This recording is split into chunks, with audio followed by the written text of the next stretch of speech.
All right. Well, hello there. Good morning, good afternoon, or good evening, wherever you are in the world. It's great to see you, even though I can't see you, but you can see me. Hello, I am Jim Harrison, essential oil expert. Been doing this for a really long time, over 25 years.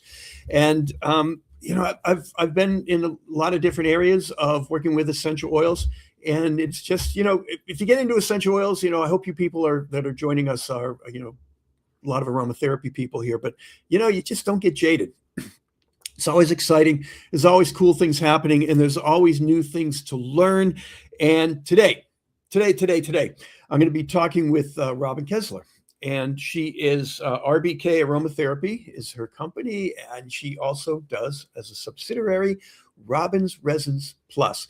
It's those resins that are really going to be interesting. If you work with essential oils and you're familiar with frankincense, when we get into the resins, it's a different story that's really fascinating, really cool. So I can keep telling you about this, but it's better if I bring up Robin because she knows all about these things. And there we go. Hey, Robin, how's it going? Okay.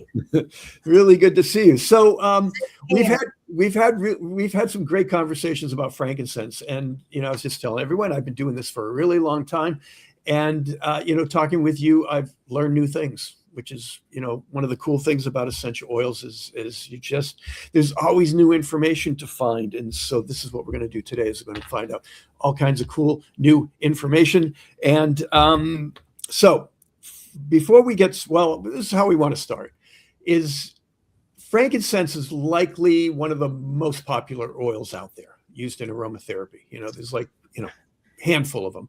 Frankincense is at the top.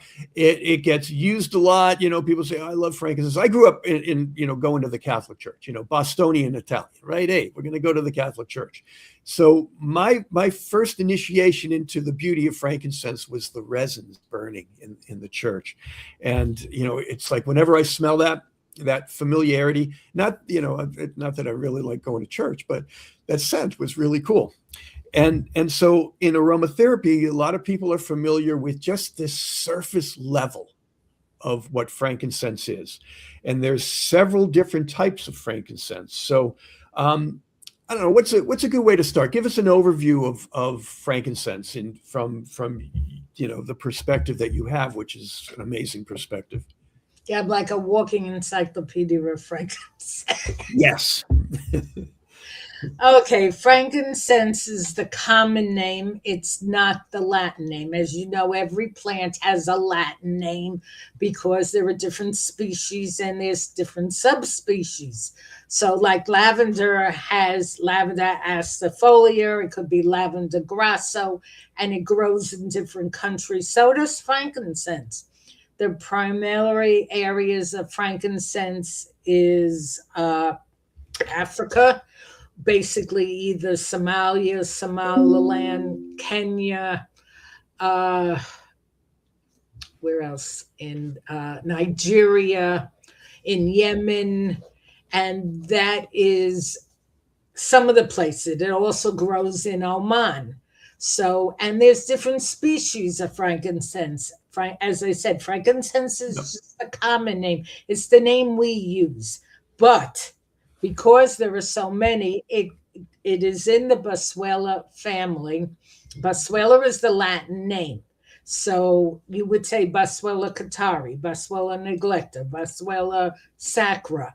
And that's the only way to distinguish between them because they grow in different countries with different climates, and therapeutically, they're totally different from each other. And they look totally different from each other. So it's very, very important to know if when you're purchasing essential oil, which frankincense you're using. It just can't say frankincense on the bottle because then you don't know, basically what that's kind of a common rule for essential oils in general is you always want to know the botanical, the name, Yes. and that identifies the plant that it came from. And so what are the when people see frankincense, if it just says frankincense, what are you going to assume should be in that bottle? Even though if it says just as frankincense, it's not an oil you want to buy. But what's the common one? All right. We'll take Boswellia carteri, because that's a very common one that everybody seems to like. Yep. And on the bottle itself, it should say Boswellia carteri. It should, of course, say how many millimeters it is, and it should have the safety like any other essential oil. Yep. But it has to have the Latin name. If it doesn't have the Latin name, don't buy it. That's the way to work it. So when you're sourcing, you have the Boswellia carteri, and what, kind of describe that oil. Tell us, like that. I mean, that's the oil that I was exposed to at first, was the carteri. Yeah, and then we're going to talk about the sacra, because that's an interesting story too, how that works. Just in itself. Yeah. But let's do the carteri. Yeah. Carteri, it comes from the Puntland area of Somalia or Somaliland. There are two provinces that are separate. There used to be one country. They divided them in half, and now you have Somalia and Somaliland. But they grow in both places. And actually, the one from Somalia in the Puntland Valley supposedly has a lot more, and we'll go into the Boswellic acid anyway, but it has more than the one in Somalia, probably because of where it's growing. And I speak to a lot of the farmers, and they give me the traditional way, which was passed down from generation to generation. And carteri is mostly used for skin problems. So eczema, dermatitis, any type of skin problem. It helps with wrinkles. It helps with toning the skin, whether you use the essential oil or the hydrosol, or you use the resin infused as an herbal infusion. The Somali women, it's funny because the Somali women, when they gave birth, they would burn the resin and then squat on top of the actual, I mean, not close enough that they would burn their sides, but it would heal them. And it was done traditionally, and I found that so interesting. Wow. And I'm not telling everybody to, when they give birth, to go squat on. I don't know. It sounds like a good idea to me, but what do I know? Right. But also can be used, depending the percentage of it, can be used on in pain, in muscle and joint pain. But carteri is very interesting, because unless you're in the industry, and those out there who are in the industry will tell you that most people distill second grade. Second grade is tiny pieces or with the bark. Third grade is really with the bark. So they actually distill it with the bark. Why? Because it's cheaper. It costs money to take the bark off. In some companies, they use machines to take the bark off. And also the women take the bark off, and that costs money. Yep. So to distill it with the bark on it, you're not going to know the consumer's not going to know the difference until you smell it. Now, so, if the bark ends up in there, is that adding any of the chemical compounds that wouldn't normally be just in the resin? Probably. I don't know anybody who tested the bark, but probably, or it can dilute. And here's a way to tell. Very interesting way to tell. The main chemical component in carteri is alpha-pinene. If the alpha-pinene is 35% or lower, they distilled it with the bark. If it's higher, they distilled it first grade. And if you take 2 bottles and you put a blindfold over and you tell people to smell it, they will definitely smell a difference. The carteri that's first grade is richer. It's got a much more beautiful smell, but I would say out there about 85 to 90% of the companies that sell it, distill it with the bark. Wow. That was Well, the biggest problem I needed for the Boswellic acid, because trying to find a company that would distill it first grade was extremely hard.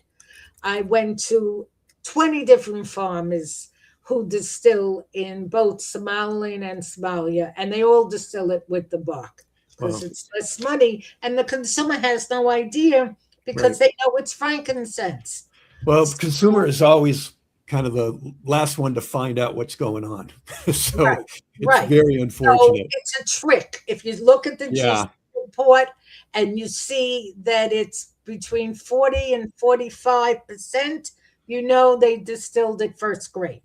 Even Yeah. tiny pieces is fine, as Yeah. long as there's no bark on it.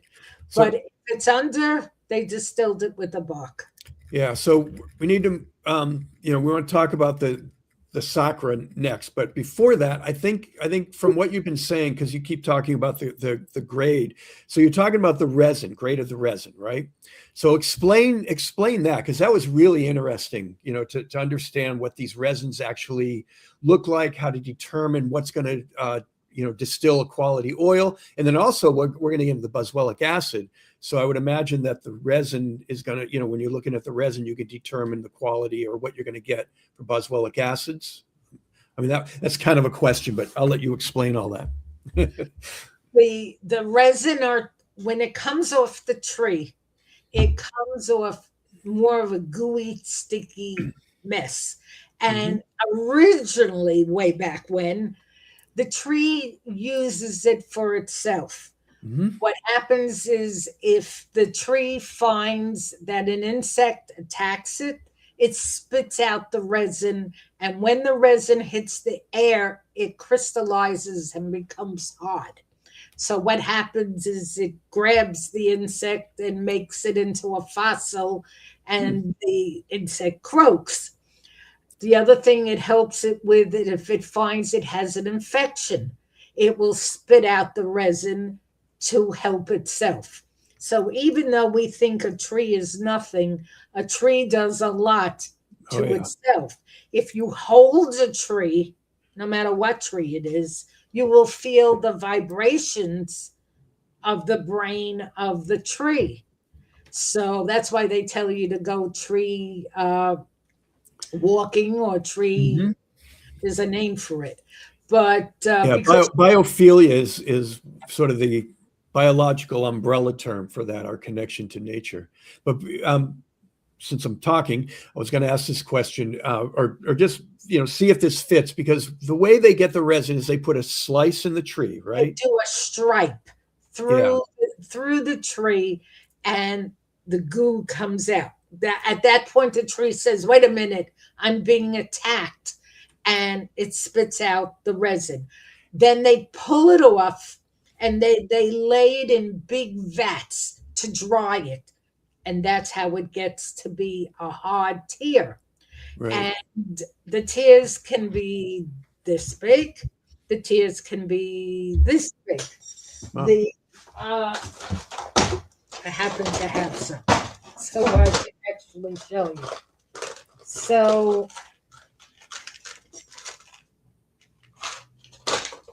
let me get one so I can show it to you.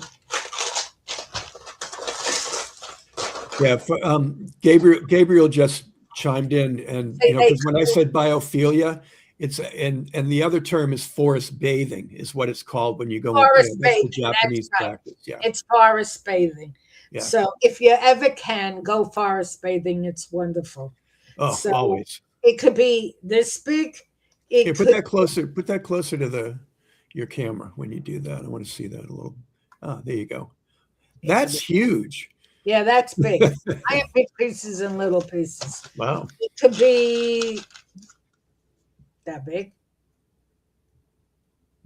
Yeah, I have a bag about with those sizes. Yeah. Smells wonderful. Yeah. This one is Paparia. That's probably the one that they swing in and I'll go into it after they swing in the churches. They use Paparia. Oh. I didn't know So that. it could be that big, it could be tinier, it could be bigger. It depends on the species and how it comes out. Then they dry it, then they break it up, and then they sell it. They put it in big bags, and that's how they sell it. And what about isn't there a separation where they take is a certain determination of Well, yeah, quality according to color? all of the resin comes with the bark, and it looks like this.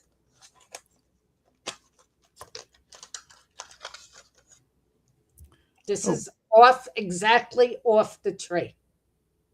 Wow. All right. So then they have to separate. I actually sell the bark because it does wonders. They don't sell the bark. They Right. find that the bark is useless.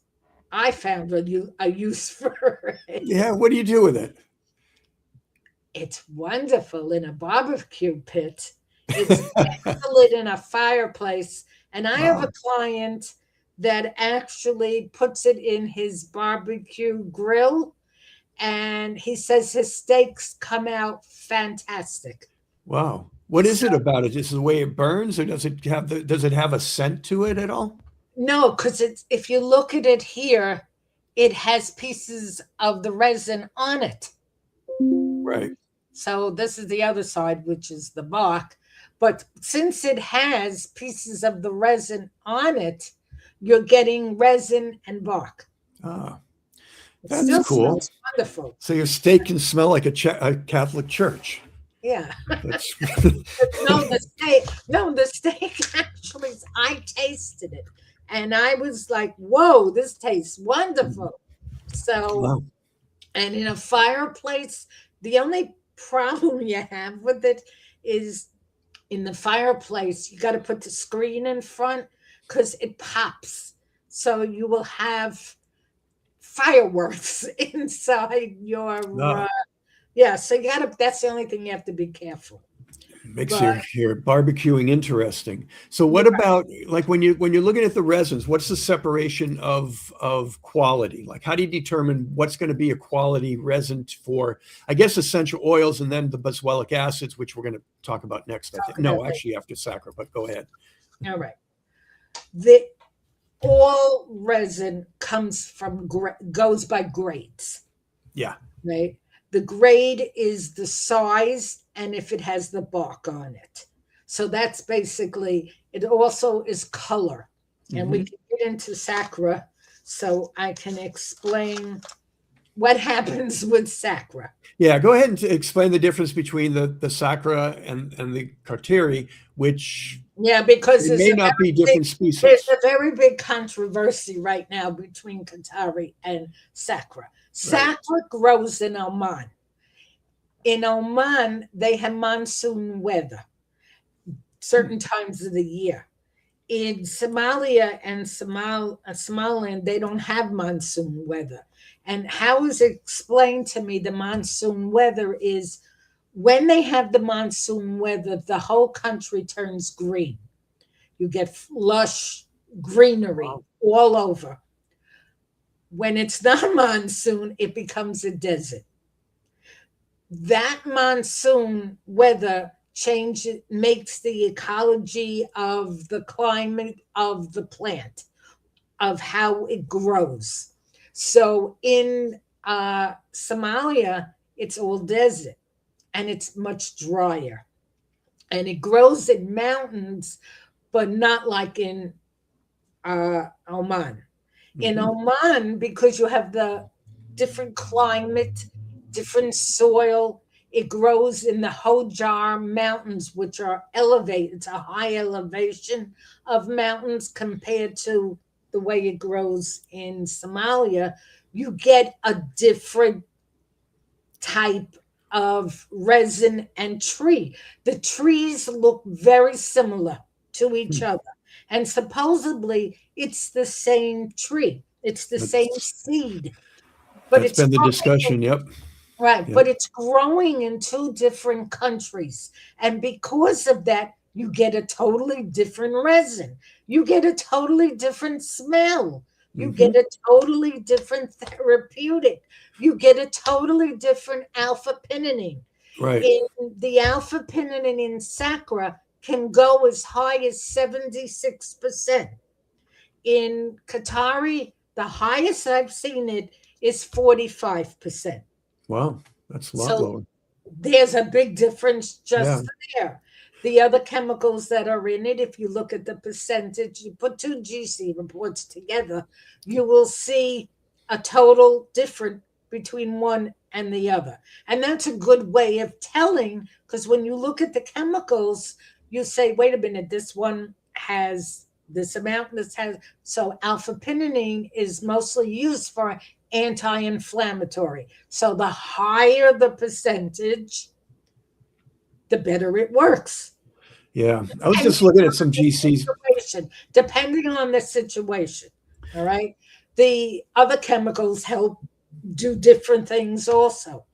In sacra, in carteri, you get different colors, but they don't pull out all the different colors, and it's together. So you might have a tiny little bit of green, you might have some black, you might have some yellow, you might have some white, but they're all mixed up together, and they're so small that it carteri resin pieces are smaller Oh, than sacra on a norm. On a yeah. norm. You can find bigger pieces, but on a norm. Sacra is graded by color because they can. Normally, it comes off the tree all in the different colors. Huh. Doesn't come in. There's no green tree. There's no white tree. There's no orange tree. It's all one tree. Wow. They So separate it. do the colors determine the structure of the oil, or like does it, like Yes. if you're looking at Yes. the color? The distiller I work with, they do different combinations of colors to see Mhm. what gives them more of percentage.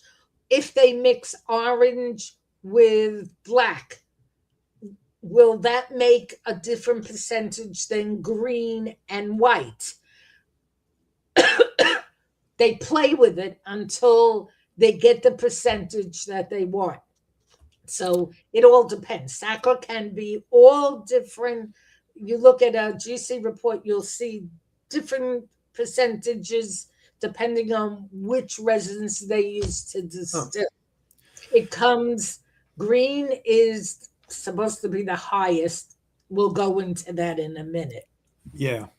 Then you have superior, which is the next tier, which is a yellowish color. Hmm. Then you have brown, and then you have black. And there's also the black sacra also grows in Silala, excuse me, which is the valley part of Oman, and it's extremely sticky, Huh. and it comes in like blocks, big heavy blocks. I'm going to show you what it looks like. You'll die. Yes. I promise I won't die. We got to finish the broadcast today. I just got to reach for it. Just while you're looking at that, I was going to throw this in while we were talking that, when you talk about geographical locations and altitude, I mean, in general, that changes the essential oil structure. Yeah. That's where you get the chemotypes, like a rosemary or a thyme oil. It depends on, a lot of it depends on the elevation.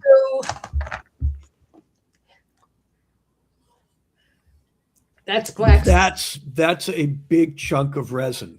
Yeah, well, actually, it was one big chunk, and we broke it down. Wow. But as it sits in the bin, it puts itself back into a big chunk. This is the one that grows in Oman, but in the valley. Wow. And it's extremely hard to work with because it's full of oily resin gum, which is what's inside all resin. So, but then they came out with, and it only comes out around once a year, and it's orange sacra. Now, it's very interesting with sacra. The green and the white have more of a musk type spicy smell, like a cinnamon musky type smell. Beautiful, but very, very strong. When you get into the brown and the orange is very rare. It only comes off the tree once a year. Wow. I'm going to try to get a big piece. Is there a difference, like when in harvest time? Like I had heard, this was years ago. Is there like a spring harvest and a fall harvest? I don't know when they usually harvest. They do spring and fall. Yeah, and does that change the chemical structure? Yes, because of the monsoon weather. Ah, okay. This is orange. All right, it's hard to see. I have pieces that look like that. I'm trying to. It's hard with the camera. Yeah. But when you hold it up to the light in my regular light, yep, it's orange. And when I'm looking at it like this, it's orange. When you're seeing it, it's more of a brown. But you could see the orange over here. All right. This comes in bigger tiers. The tiers for this are basically this size. And it also comes, and sacra comes in bigger tiers than carteri. What's interesting about orange and brown is it tastes like you're sitting in a room of citrus fruit. Wow. It has a very citrusy taste and a very citrusy smell. It's like sitting with orange, lemons, grapefruits, and limes. Wow. And it tastes delicious. I'm telling you, it's great. Interesting. I never even thought about the tasting. So just kind of keep things moving, because I want to get into I want to get into the Boswellic acids next. But before that, there are other species of frankincense. Mostly I guess the serrata would be the next more popular. Serrata comes from India, but serrata has a stigma behind it. Serrata has a chemical in it called estradiol. And what it does is it mixes with the platelets in the body, with the blood. If you're on blood thinners or heart medicine, you should not be using this resin. It will thin the blood. Really? It's not a very high percentage, though. It's not a high percentage. No, it's a 2%. Between 1% and 2%, but it's enough to cause a problem. In the frankincense group that I run on Facebook, that's how we discovered it. We had somebody that came to us that went to his heart doctor, and he was into resin. And the heart doctor said to him, "Are you using serrata?" And what resins are you using? And he said, he named them, and he named serrata because serrata works like an acid. So it's very, very good for it works just like steroids without the side effects. Right. And he said, no, you can't use this one because it's in the medical journals that serrata mixes with the platelets. So I said, wait a minute, we need to look further. And I went to a chemist in Canada who does essential oils. And I said, look at the GC report and tell me which chemical can cause this. And sure enough, estradiol is in serrata in the GC report. So it's in the essential oil and it's in the resin. So if you're on heart medicine or blood thinner, stay away from this one because it does thin the blood. That's an interesting thing. I was looking at some GCs at what was I looking at? I looked at serrata, I looked at the carteri, I looked at the sacra, and it's really, what you've said is what I was seeing in the GCs. But just for everyone listening, frankincense has just such a diverse ability to work on so many different therapeutic levels. And to understand that, I talked about entourage effect a lot. It's the mixture of compounds that give it its overall therapeutic properties. That's and why when you you look, book. yeah, and when you look at the frankincense GCs, and this was true for mostly the carteri and sacra.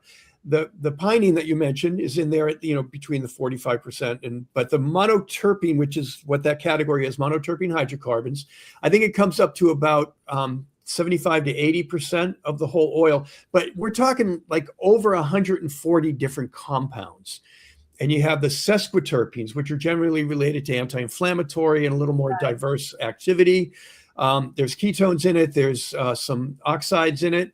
And when you think about frankincense doing so many things, it's really that entourage effect that it's just like, use it and see what happens kind of thing. Yes. But that's a good contraindication with the estrigo.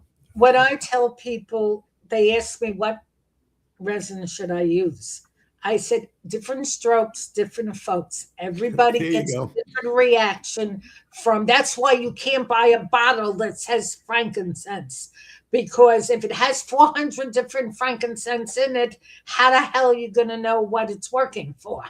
Yeah. So neglecta, Boswellia neglecta, excellent for stress and anxiety.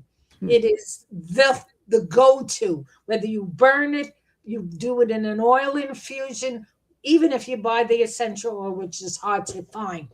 But excellent for stress. It also has one other function. If you have lung problems, if you do an infusion and you put it on your lungs, it opens up the lungs. I use it a lot for hospice. Wow, it opens nice. up the lungs to allow the secretion to pass so they're not hacking up a lung.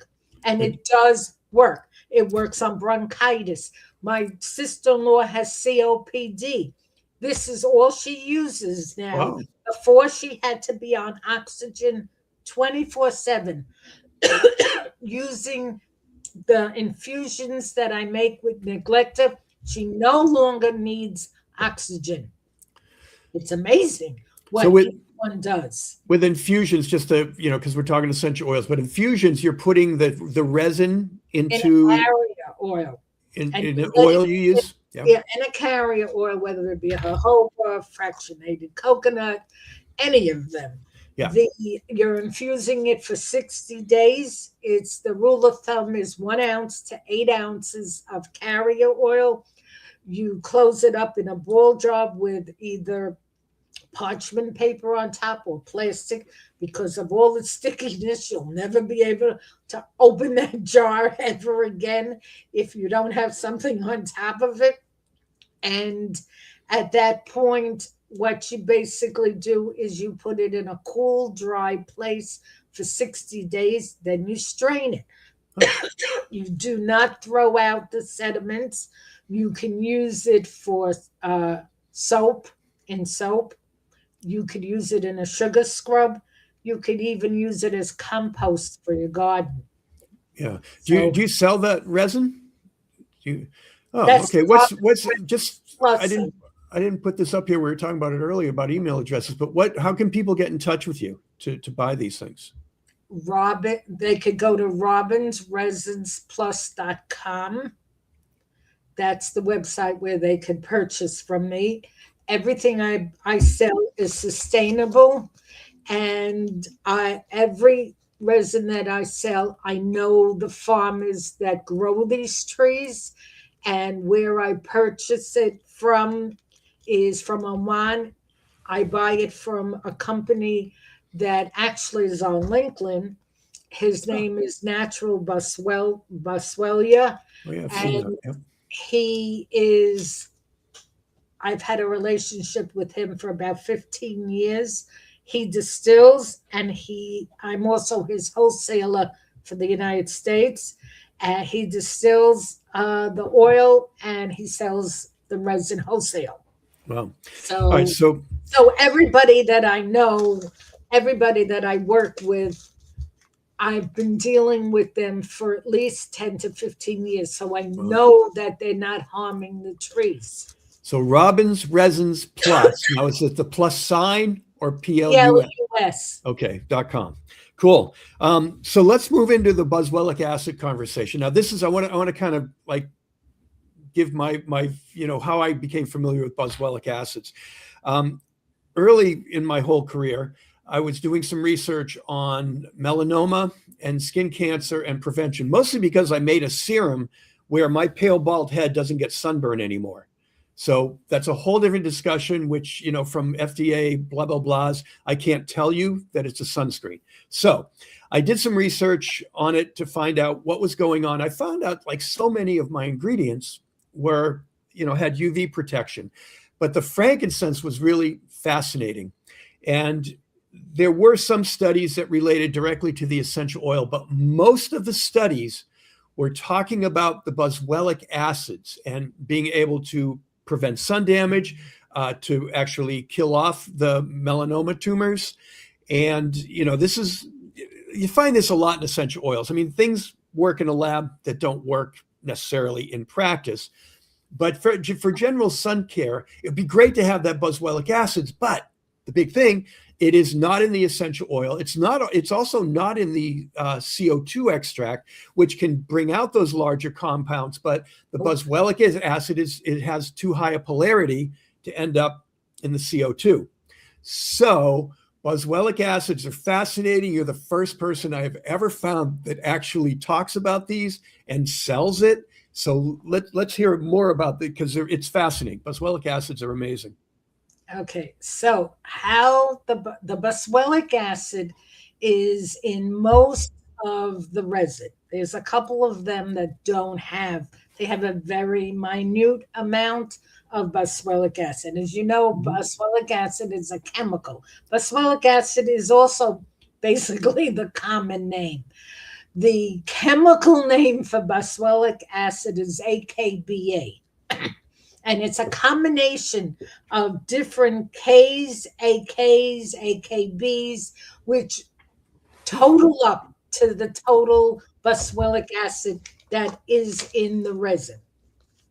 The resin itself, depending on which resin it is, and we could take carteri and sacra as the examples, is normally somewhere between in the resin itself, because the resin has other chemicals inside the resin, so it's not just Boswellic acid.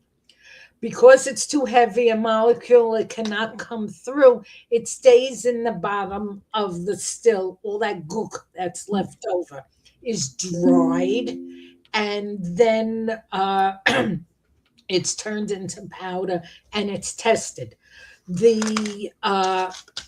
The resin, as I said, does have Boswellic acid in it, but if you're looking for specifically Boswellic acid, then the resin is not enough because of all the other chemicals that are in the resin that make up the total compound of the resin. So you have to go to the Boswellic acid. Yep. Originally, we did it with sacra, but we found that sacra, and it's very expensive to test it because you can't use a GC report to test it. It's an HLCA. HPLC would be. Yeah, that is a special machine that costs hundreds of thousands of dollars to buy. And unless you're in the business of doing extractions, you have to go to someone. And it's not cheap to get it. The first time we did it, it cost us like $800 to get the powder tested. We found that originally with sacra, what we were testing, we were getting 34% Boswellic acid out of it. Then they had these terrible monsoons, just like the whole planet is going through terrible weather changes. And instead of it lasting 2 months, it lasts 4 to 5 months, which stressed out the trees. So what was happening was now the Boswellic acid is lower besides all the other chemicals in it. And we found that it came up to about 17, 18% Boswellic acid. And we had a lot of problems with drying it, and we decided to no longer, I decided not to do it anymore with sacra. And because sacra is more expensive than carteri, because it can be, it's the Yeah. market that predicts, that decides how much money you spend for sacra versus carteri. Right. What I decided to was see what carteri had. And carteri, coming from the Putland Valley, has around 35%. Huh. Now I have to find a company that's willing, and this is how I learned what companies are using to distill. So you have to get a company that distills resin. And most of them were distilling it with the bark. So the percentage is lower of Boswellic acid if they're distilling it with the bark. So that didn't work. I found a company that was willing to do it in the raw state, and we were doing it for a while. And then what happens? He went back to Somalia and wound up getting COVID and he died. So I had to find another company, and I found this company, and I did so much research on it, finding that it in vitro, nobody has really done experimenting on people, but in vitro in a petri dish, they found that it annihilates a lot of different cancer cells. Wow. Yeah. So, and if you go into PubMed and type in Boswellic acid, there's like hundreds Yeah, that's what I found. studies on it. And I researched all the studies, but nobody has long-term studies. They only have, I looked at studies from 2019, 2020. I tried following studies to see in 2023, 24, 25, where are these studies? What's happening to these? A couple of people they did test. What happened to them? Nothing was done. I said, well, this doesn't help me. So I said, I'm going to take it upon myself and figure out what to do. I found this company called Dutch Essentials. They're in the Netherlands. They do extractions. That's their company. They do vanilla. They do natural flavors. They have this machine to be able to test it. And I went to them, and one of the owners' name is Michael, and I explained to him what I wanted to do.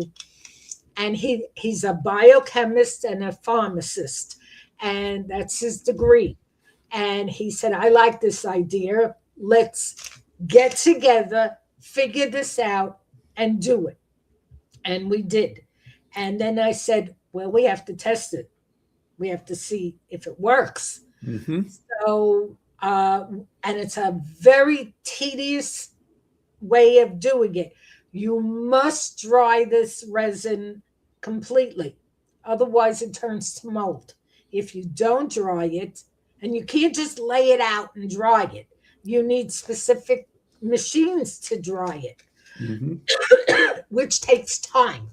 And it has to be tested over and over again to make sure it doesn't lose the percentage of Boswellic acid. It comes in a powder form, and it looks like this. When it's ground up, and it looks like this in a powdered form. It smells beautiful in the raw. It's very sticky because it's resin. And we found, after I had gotten volunteers to test it for me, I made little bottles. I infused it in little bottles, and the 35%, and I sent it out to testers. Then I said, well, Serrata is doing it also. They are selling the powder, and they're getting a higher percentage. So I went back to him. I said, well, how can we get a higher percentage?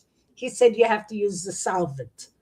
So you have to use some kind of an alcohol solvent to bring it out more. So I said, well, what can we use? So he said, well, serrata uses hexane. Now, one thing you have to learn about resin, resin is not porous, and either is the powder. Plant material is porous.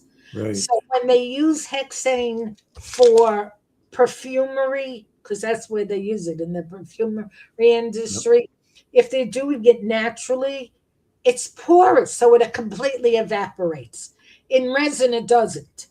Ah. So what he did is he sent me 2 bottles, one with hexane in it, one without. And the other one that was used was with a wheat-based ethanol solvent. And he said, you pick out which one you like better. Well, I opened up the hexane and I almost threw up. So It smells like a gas car or gas tank or something. No smell. So I said, let me research hexane. What is this? Why is it smelling? Well, it's a toxin. So here you're trying to put something on you to make you feel better, and you're getting a toxin with it. That's not exactly a good thing. The testing, the testing that has been done, and as I said, it's mostly on serrata. And the reason they use serrata grows like a weed all over India. It's everywhere. And it's one of the cheapest resins out there. And so what's a better, and it's got a good percentage of Boswellic acid in the resin. Why not use that resin? And that's what's out in the industry more than anything else is serrata. So, well, I'm going to interrupt you here because we're going to run out of time. You have the powder. You actually sell the powder. So that's at robinsresinsplus.com. So what uses have you had? What kind of results as far as therapeutically?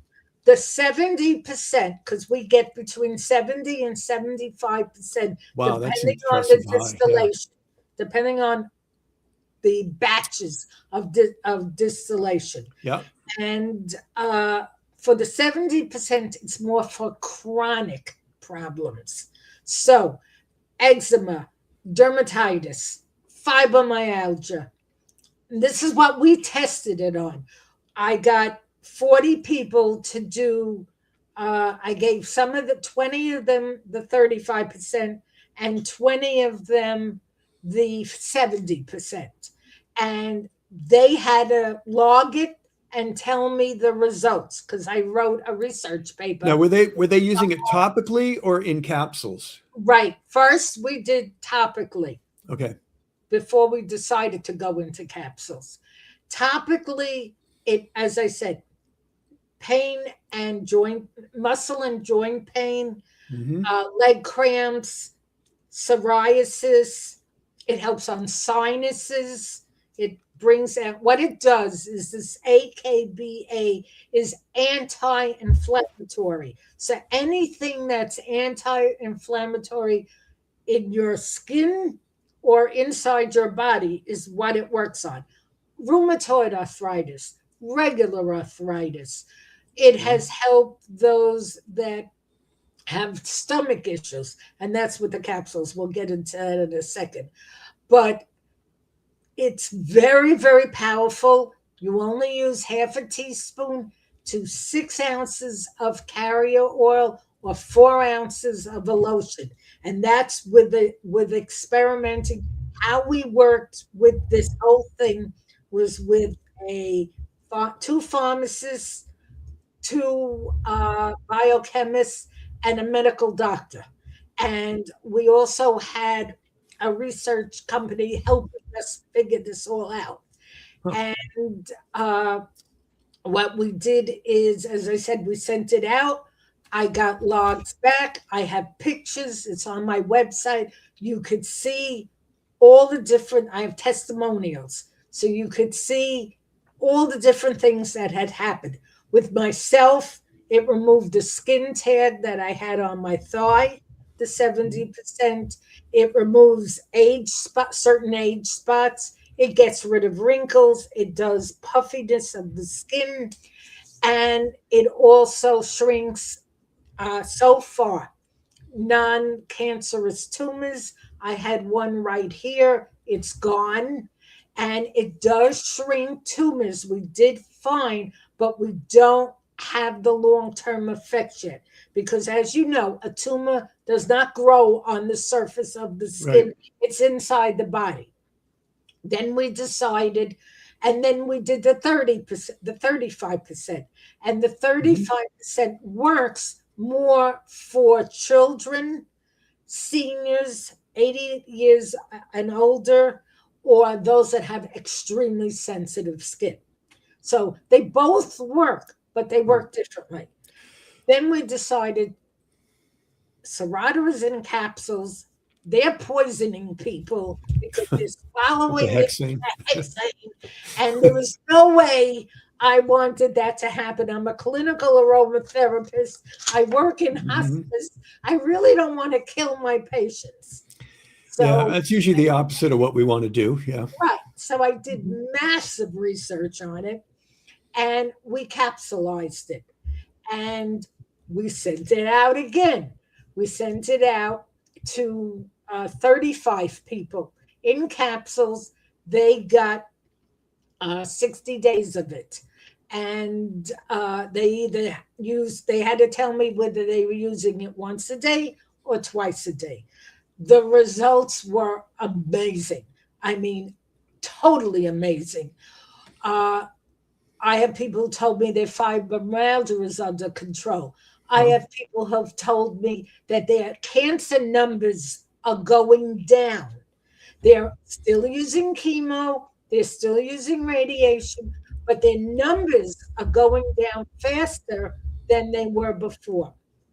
I have people that are using it for breast cancer.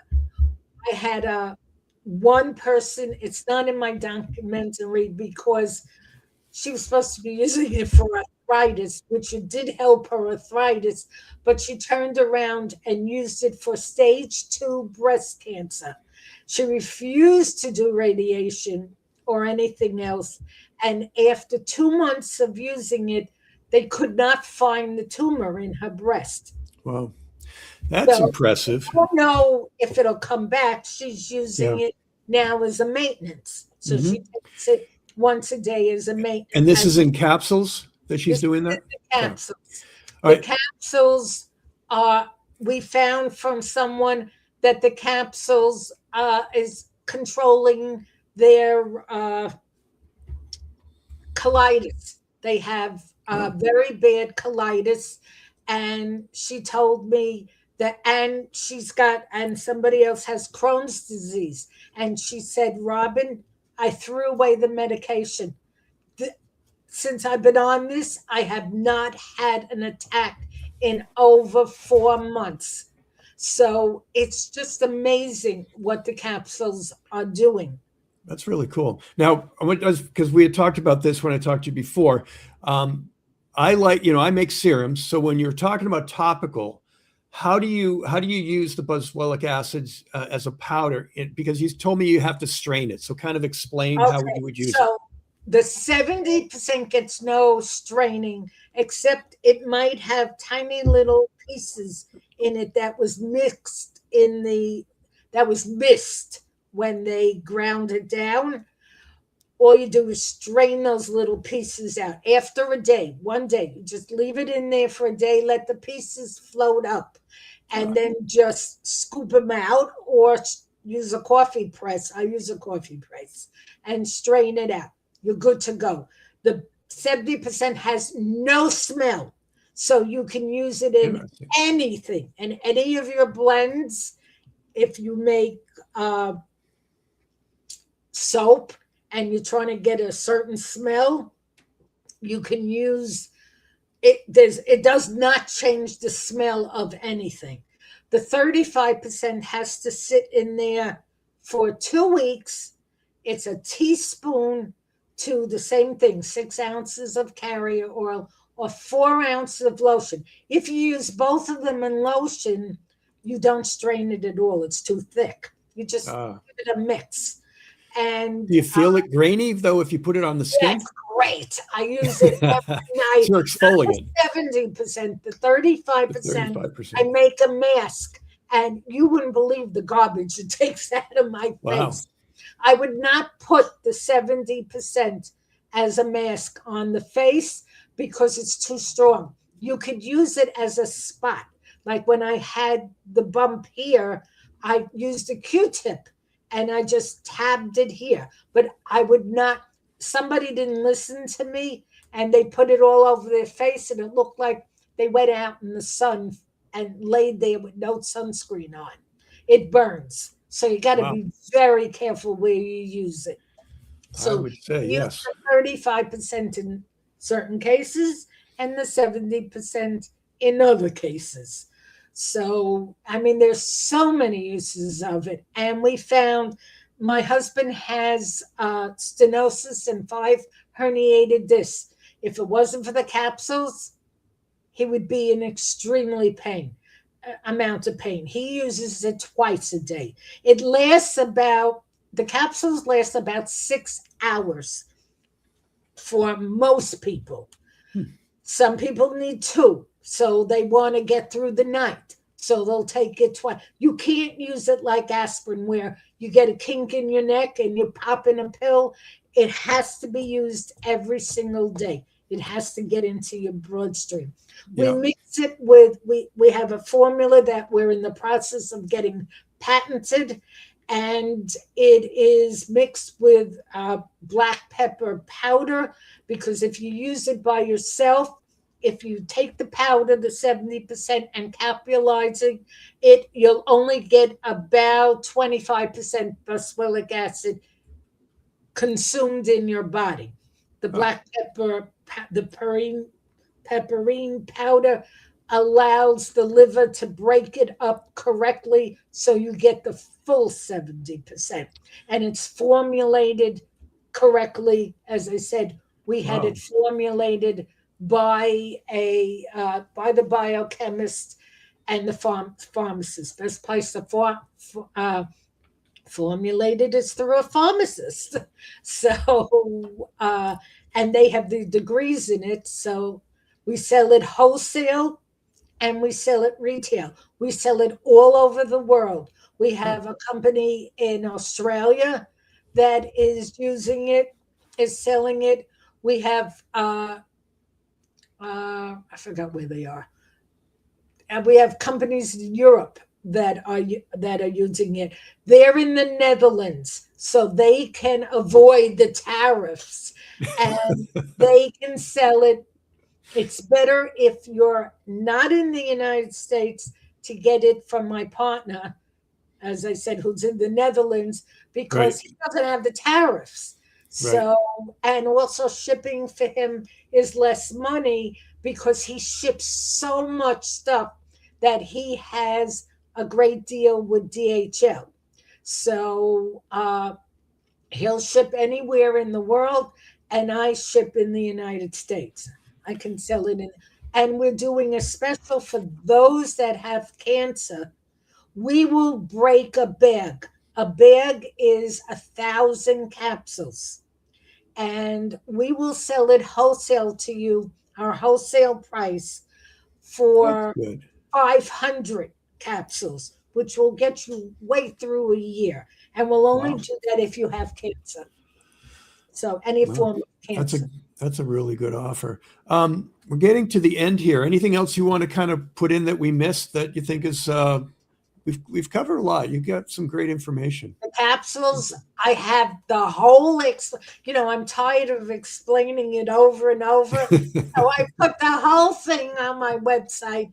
If you go to my website, the retail side of my website, and look up Boswellia capsule, Boswellia extract capsule, Boswellic extract capsules, you'll see it right in the front. It's like this big. Read the whole thing. My research paper there's a link to my research paper. It's with academia.org. They don't accept anybody. You have to prove to them that you're legit. And they accepted my paper. And I'm in the process of putting another one together. That's going to take a while for those that are using it for cancer and see what kind of results they're getting. Well, I think we're going to have to kind of end it here. Gabriel Mohe, who is, I don't know if anybody hasn't heard of Gabriel. You're obviously not in the aromatherapy industry. He's actually placed a study here on safety and efficacy, and check it out. It's in the comments. Jerby's online here too. Jerby Go is now the president of the AIA. And it's cool that she's spending time with us, because it's 1 o'clock in the morning or something over there in the Philippines right now. That's what I love about these live things. It's like, hey, it's any time in the world. But yeah, anyway, thank you so much. This was really great and really informative. And we'll have to do this again sometime, because there's probably so much more we could talk about. Everybody should get my book. It's on sale right now. So it's on Is that available on your website? Yeah, it's on my website. There's a big sale on it. And if you live outside the United States and you can't get it from my publisher, you could buy the digital copy that I have on sale on my website too. It's a PDF. So you can't print it and you can't copy it, but you can read it. Well, that's good. But if you are in the United States, you can get my book and I will sign it personally to you. Awesome. Very cool, Robin. Well, this has been a great talk. Just for people listening, we're on YouTube and we're on LinkedIn. If you're on YouTube, go ahead and subscribe and like and do all those things you're supposed to do, pushing buttons, to stay in contact with me and to see all my live stuff. And go to Robin's website, Robin's Resins Plus PLUS.com. So this has been really great. Really appreciate it, Robin. And we will be talking again soon. Okay. Well, bye everybody, and thank you so much. We'll see you. Yeah, see you in the next whatever we do. I don't even have anything planned yet, but we'll make it good. All right. Thanks again, Robin. Thanks everybody for being here.